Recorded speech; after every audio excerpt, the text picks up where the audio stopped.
Charlie, what is going on? I ask as he quickly pulls me into the guest bedroom of the ranch house. Ever since his sudden arrival to my family's ranch house, Charlie had been constantly looking over his shoulder as if someone could be following him. Ruth. Charlie says, pausing as the sound of a knock on the front door of the ranch house comes up through the floorboards. There's something I need to. Your Highness. A deep gruff voice calls out through the screen door of the ranch house. The gig is up. Now it's time to return to Cordonia. Charlie. I say, my eyes about ready to pop out of my skull. You are. Your Highness. The deep voice calls out again.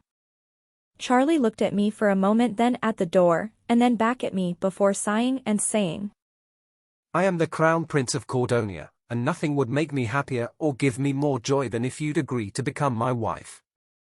He reaches into his pants pocket and gets down onto one knee, the floorboards creaking below him as he does so. Ruth Mary Brooks. He says as he slowly opens a small black velvet box. Will you marry me? Inside the small black velvet box was a very expensive yet beautiful ring. I stare at the ring, a tight feeling rises in my chest as tears blur my vision. Closing my eyes, I let myself subconsciously turn the clock back in my mind. Ruth? Charlie says in a nervous question-like form. Shh. I reply, keeping my eyes closed. With my eyes still closed, I continue to let myself subconsciously turn the clock back in my mind. Back to when this whole ordeal began, and back to when I originally started to get these very strange sensations from just being near Charlie. Your Highness. The deep gruff voice called out for a third time. We really do need to. In a minute. Charlie yells down through the floorboards, cutting the man off before he could finish his sentence. Ruth, Shh.